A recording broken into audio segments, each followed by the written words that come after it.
Olá a todos os visitantes do canal do YouTube do Instituto Santanás. Estamos aqui para mais um Isa Notícias. Vamos comentar a notícia internacional. Vamos sair um pouco dessa campanha da fraternidade, teologia da libertação. E vamos para a Espanha. A notícia é a seguinte. Ideologia de gênero, 2 pontos. Polícias e militares em Ceuta mudam de sexo para conseguir benefícios profissionais por ser mulher. Você pode ter ouvido o que eu acabei de falar e tipo assim, what? O quê? Já vai entender. É isso mesmo. Notícia identificatória. A lei trans permite mudar de sexo no registro civil sem necessidade de receber um tratamento hormonal nem cirurgia. Tampouco se exige um certificado médico que diagnostique disforia de gênero. Basta com a mera vontade da pessoa. Dado que a legislação em Espanha e em muitas áreas favorece a mulher, são muitos os homens que decidiram mudar oficialmente de sexo, sem mudar nada seu aspecto, seu nome, sua vida. Entre eles, chamam a atenção os 37 funcionários do Exército e as forças de segurança do Estado que prestam seu serviço na cidade autônoma de Ceuta. Dessa forma, lhes será mais fácil conseguir promoções internas, ascensão, será mais fácil conseguir ascensões, promoções internas e inclusive mudança de ranking. O cara vai lá no cartório para eu quero ser considerado mulher. Pronto, agora ele é mulher e ele vai disputar as vagas com as mulheres para subir na categoria. A aplicação da lei pode chegar a permitir que homens que tenham agredido as suas mulheres, se fizerem a mudança de sexo. É que eu estou traduzindo aqui simultaneamente, desculpa. A aplicação da lei pode levar a permitir que homens que agrediram as suas mulheres corram para mudar de sexo a fim de evitar ser julgados por violência de gênero. Porque daí não é mais agressão do homem contra a mulher, ou aqui no Brasil, como diz o feminicídio, é de mulher contra a mulher.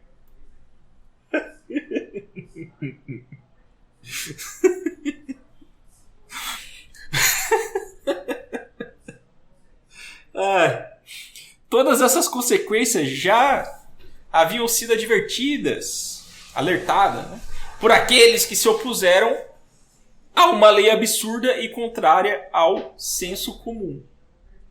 Em vez de ajudar as pessoas que padecem de verdade da disforia de gênero, as converte em irrelevantes dentro de um coletivo que já alcança as 5.000 pessoas em toda a Espanha, desde que a lei entrou em vigor.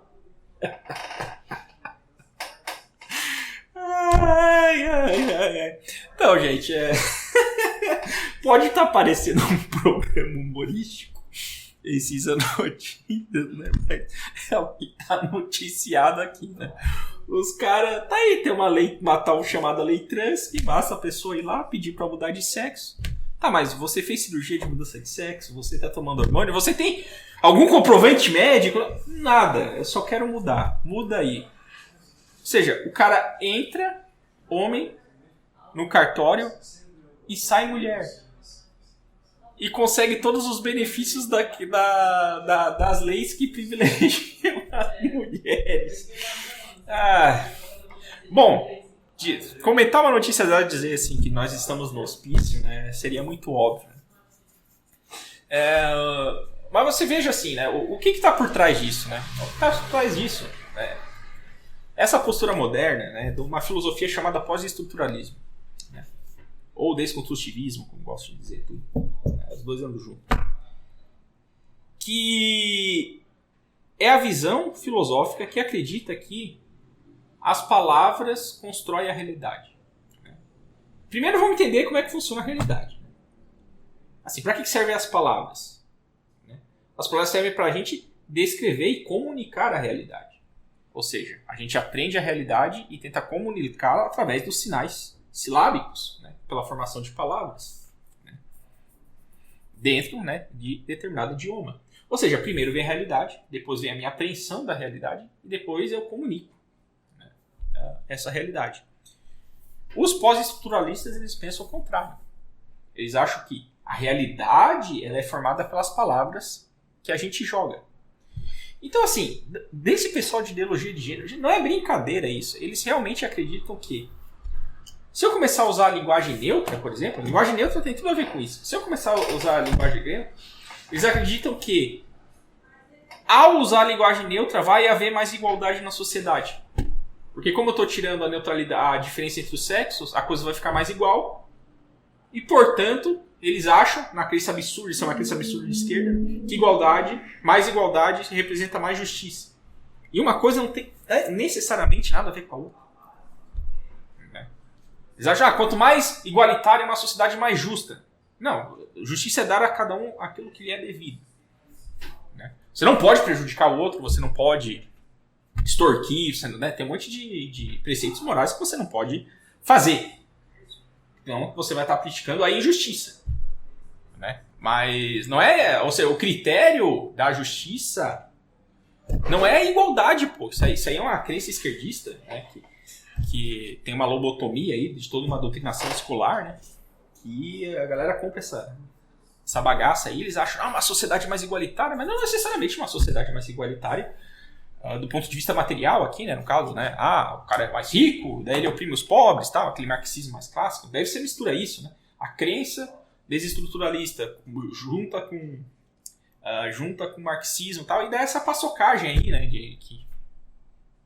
Que a matéria está chamando de ideologia de gênero. Mas assim, no fundo eles acham que o que cria a realidade é a linguagem. Né? Você veja, a campanha da fraternidade desse ano adulterou a Bíblia por causa disso. Porque o que está lá no capítulo de Mateus? Vós sois todos irmãos. E como é que está na capa da CNBB? Vós sois todos irmãos e irmãs. Cara, não foi isso. Cara, o fato de Jesus dizer vós sois todos irmãos é linguagem inclusiva aqui, no bom sentido da palavra. Irmãos já inclui irmãs. Não, mas eles adicionaram irmã, por quê? Porque soa mais igualitário. O próximo passo é, não, vamos usar a linguagem neutra, porque daí... Não precisa, pô. Eu estou querendo descrever a realidade. E dado o contexto que Nosso Senhor falou, é claro que inclui as mulheres também. Certo? Mas a gente está nisso. E quando a gente vai levando essas ideias filosóficas malucas à frente, os absurdos vão se concretizando. E aí a malandragem entra em cena. Pô, é mais fácil eu receber uma promoção sendo mulher? Vou ser mulher. Vou lá no cartório, me registro. E a pessoa vai ser obrigada a me tratar, pelo menos juridicamente, burocraticamente, como mulher. O cara vai lá, agride a esposa. Ele pode pegar tantos anos de cadeia por violência doméstica e tal. Sei lá como é que é a lei na Espanha, mas com certeza ia ser penalizado lá. Agora eu sou mulher. Se for punido, vai ser muito mais atenuado. Ele vai ser julgado, não, foi uma briga entre mulheres e tal. Cara... Assim, não faz sentido. Né? Mas você veja a que ponto. Né? Novamente, qual que é a raiz desse tipo de crença? A raiz desse tipo de crença é, se eu mudar a linguagem... e tem mais um aspecto aqui para comentar. Mas assim, voltando. Se eu mudar a linguagem, eles acreditam que vai mudar a realidade. Então, se todo mundo passar a usar gênero neutro, vai acabar a corrupção no Brasil, vai acabar as maracutaias, vai acabar a violência e tal. Com base em que eles dizem isso, né? Vozes da minha cabeça. Não tem o menor sentido isso. No último parágrafo, né, a matéria fala, né, todas essas consequências já haviam sido alertadas por aqueles que se opuserem a essa lei absurda e contrária ao bom senso.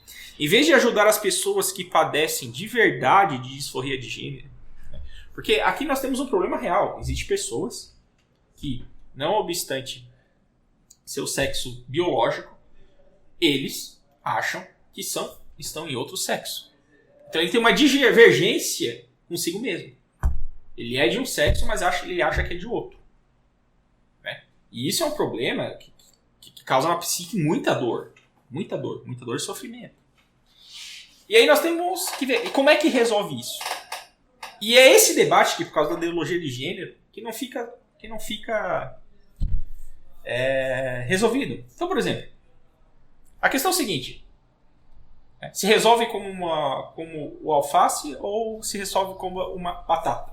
Né? O Peter Crift usa essa analogia. Né? Por quê? Não, porque o alface ele começa apodrecendo de fora para dentro, enquanto que a batata ela começa a apodrecer de dentro para fora. Ou seja, o mal ele é causado de fora para dentro, ou o mal é causado de dentro para fora. Você veja que tem essas duas visões de mundos, né? E tal. Qual que é a perspectiva do pessoal de gênero aí da esquerda? A perspectiva é a seguinte: eles acham o quê? Se o trans ele tem esse problema, ele sofre, né? Porque de fato ele está deslocado consigo mesmo. Isso deve causar um grande sofrimento, assim, não nego. Porque, pô, eu sou homem, mas eu me sinto mulher. Ou eu sou mulher e me sinto... né? Tá, beleza. O que eles acham? Eles acham que o sofrimento deles é causado por causa daquela palavrinha mais chamada preconceito. Como as pessoas não querem aceitar a condição dessa pessoa, que está deslocada consigo mesmo da realidade, mas como a pessoa não quer aceitar, ela sofre. Portanto, se toda pessoa começar a aceitar que a disforia de gênero é só um modo diferente de viver, não tem problema você ser trans e tal. Se o pessoal aceitar isso, está resolvendo os problemas sociais. Ou seja, eles acham que o problema é o seguinte: você resolve de fora para dentro. Que se resolve. Muda a sociedade, os trans vão se sentir mais adaptados, porque eles vão estar sendo mais acolhidos, eles vão estar sendo mais respeitados, etc.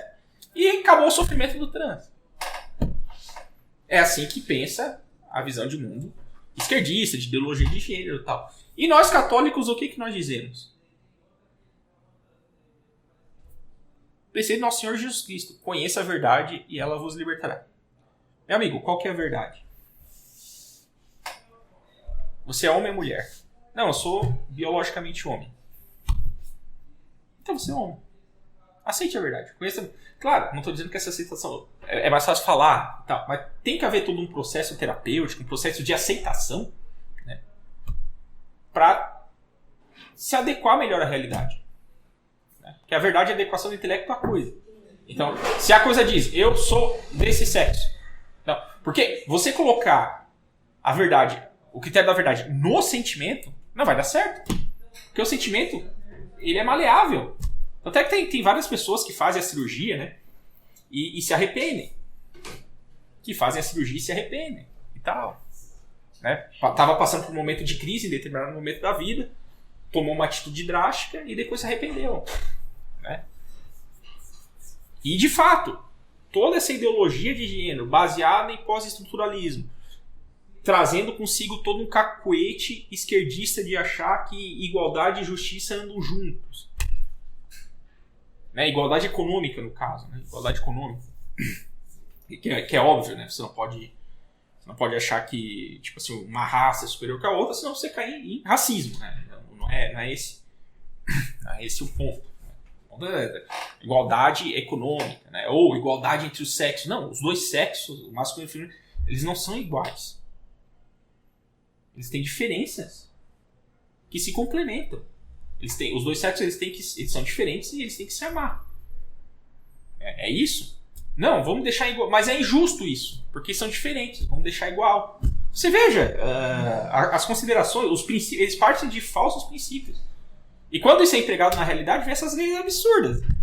E aí você pega um agressor de mulher que merece, sim, ser punido por causa disso.